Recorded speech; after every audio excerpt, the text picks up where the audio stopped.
Ako na úvod by som povedal si jednu vec, že snažili sme sa zapájať sa do všetkých možných víziev, ktoré boli pre obec vypísané, lebo treba si uvedomiť jednu vec, že darmo počujeme v správach, že obce môžu žiadať, ale nie je to stále tak, ako sa to povie v médiách. Niekedy tie obce majú oklieštené ruky v žiadaní financií a v dotáciách, že nie každá jedna výzva je určená pre každú jednu obec, to si treba uvedomiť.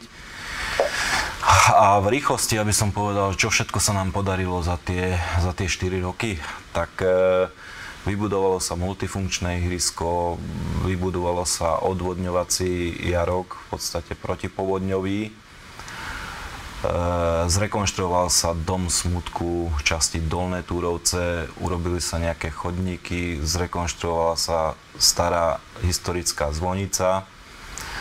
Nie sú tieto veci ešte všetky dotiahnuté do úplného finálneho konca. Chýbajú ešte nejaké maličkosti, ale na tých sa už tiež pracuje.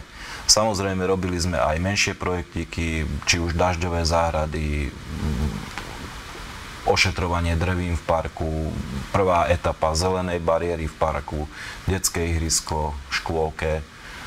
Je pripravený a schválený ďalší projekt v podstate na vybudovanie detského ihriska tiež v parku. Rekonštrukcia striedačiek vo futbalovom areáli, rekonštrukcia oplotenie z Nitrianskeho samosprávneho kraja, rekonštrukcia miestneho rozhlasu a veľa takýchto maličkých iných projektíkov, ktoré ma tak tu rýchlosti nenapadnú.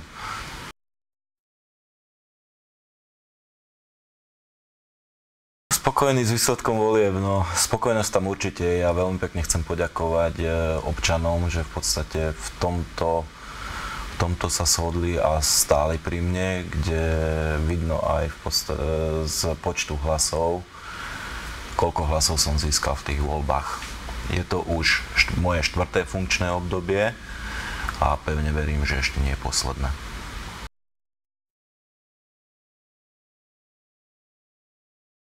Ja si myslím, že asi jednoznačne to môže v tejto obci sa za tých 8 rokov môjho starostovania niečo spravilo a urobilo a sú ešte aj nové plány a pevne verím, že sa nám ich podarí dotiahnuť do finálneho konca a úspešného.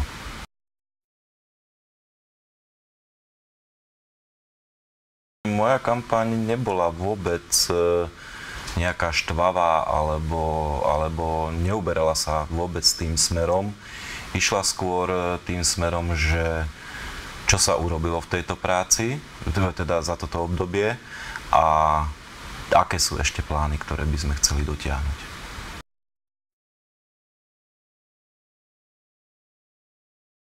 To zloženie je v podstate dobré, sú tam nezávislí kandidáti, sú tam kandidáti za koalíciu Smer, SNS, Most Híd a sú tam ešte kandidáti strany Maďarskej koalície.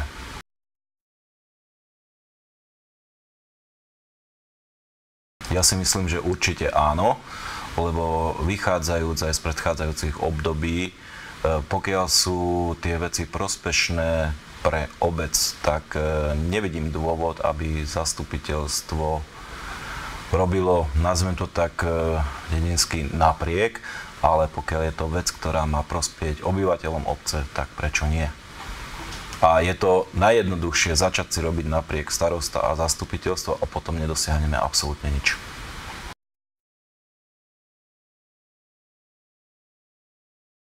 Myslím si, že je asi na tej istej úrovni, ktoré bolo aj predchádzajúce, nakoľko 5 členov zastupiteľstva ostalo zo starého zastupiteľstva. Čiže menili sa len 2 členovia.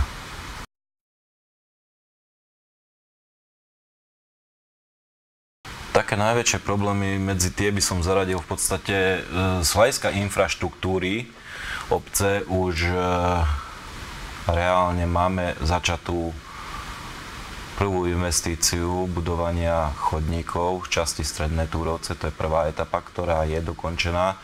Na toto bude nadväzovať druhá etapa chodníkov, tým pádom by sa mala sprejazniť celá obec v rámci týchto chodníkov, čiže malo by to byť priechodzie od jedného konca po druhý. Ďalšia vec je vybudovanie nového domu smutku v časti obci Stredné Túrovce. A taký bombónik na záver, začíname s prípravou územného plánu, aj keď ho zo zákona nepotrebujeme, ale skôr či neskôr bude potrebný. A v rámci riešenia územného plánu sa pripravujú nejaké pozemky na individuálnu bytovú výstavbu. Z hľadiska veľkého dopytu v podstate obyvateľov, či už miestnych, alebo okolitých obcí a mesta, kde majú záujem o výstavbu nových domov a o pozemky.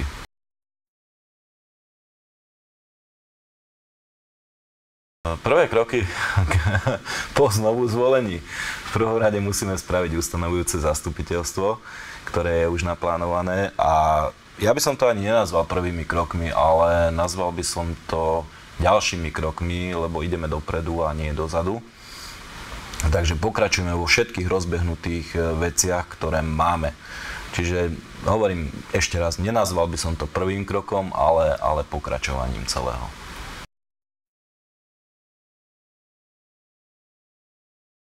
Ja sa veľmi pekne ešte raz chcem poďakovať každému obyvateľovi obce, ktorý prišiel do tej volebnej miestnosti. Je to jeho občianská povinnosť, v podstate aj právo, za čo som veľmi vďačný, že sa zišli v takom hojnom počte.